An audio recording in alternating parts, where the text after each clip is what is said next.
Good day, everyone. First, I want to wish you all a happy New Year 2020. As we continue to educate on bullying and persons with disability, the H.E.R.O Restore project will now be launching our first installment of testimonials focusing on bullying and autism. Today, we have two amazing, wonderful persons who will be sharing their personal experiences with bullying and living with autism. Dr. Debra Bartholomew, who is an ophthalmologist, Mr. Rowan Mc Ewen, who is a student at Queen's Royal College.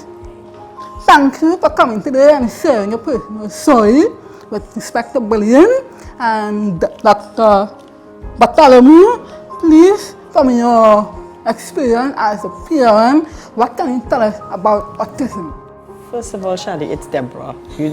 Right. Between you and me. And so my experience with autism is now 13 years going.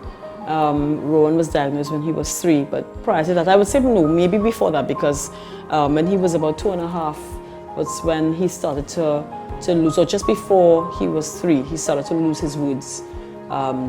He would have uncontrollable moments, not moments, but episodes which would last hours of crying. And we didn't know what was wrong. We would try to feed him, we would try to change him, we would take him for a walk.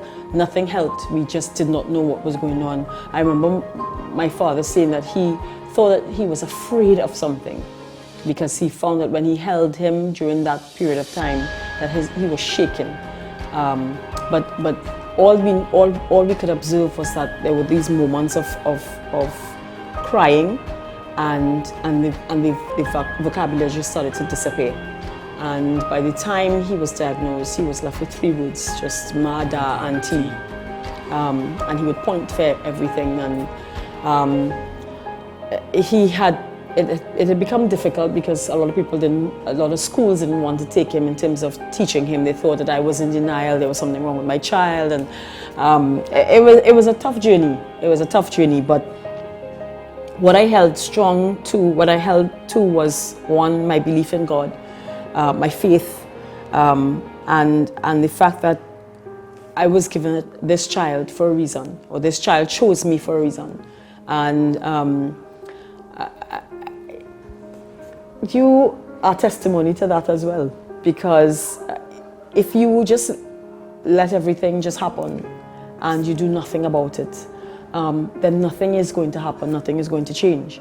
If I was going to ensure that he was going to be somebody, then I had to help make that happen. And that's what I did. I just tried my best to find out what was stealing him away from us. But I tried as much as possible to support him, because he couldn't help what was happening to him, you know.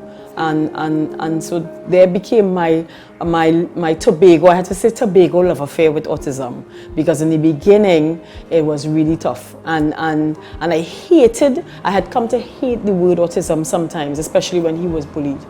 And he wasn't just bullied by peers, he was bullied by adults as well.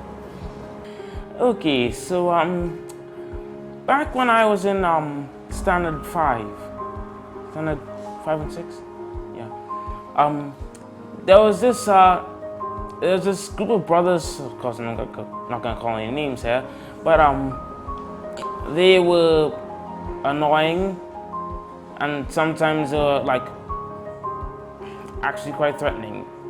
There was one in particular that was really, really violent, and the back of the yard in the back of the school where we always go to play and have lunch,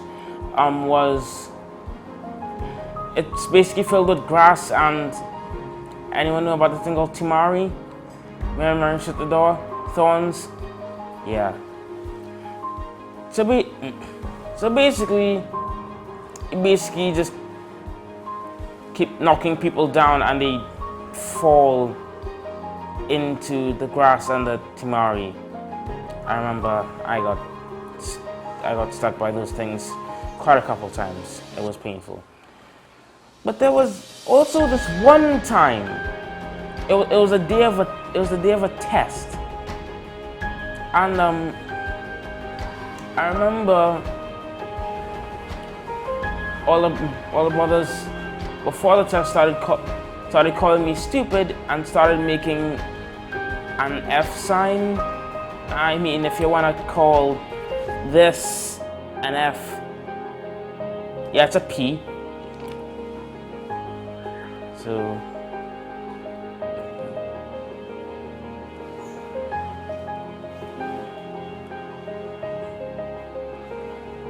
there was also I remember going further back now.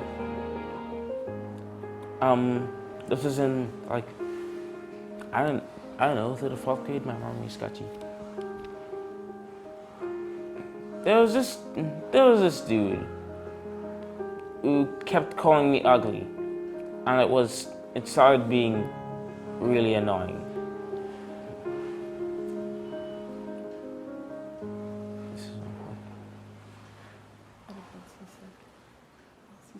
Oh no. Oh yeah, I remember. Okay, so sorry about that. I just had a memory jolt. So I remember during my continuous assessments, when before I was doing SEA, I went for this science assessment for basically testing your weight based on the circumference of your forearm. It was, yeah, I can't really say it can be very reliable. Anyway, but I digress. There were these group of 3 people who were totally different from the brothers I mentioned earlier, and they were I just looked at them and they were laughing, and then I asked them, what are they laughing at? And then he just said, you. And that stung. That was a deep cut. I could have run off and cried, but then I was like, meh, they're laughing at me because I'm different. I laugh at them because they're all the same.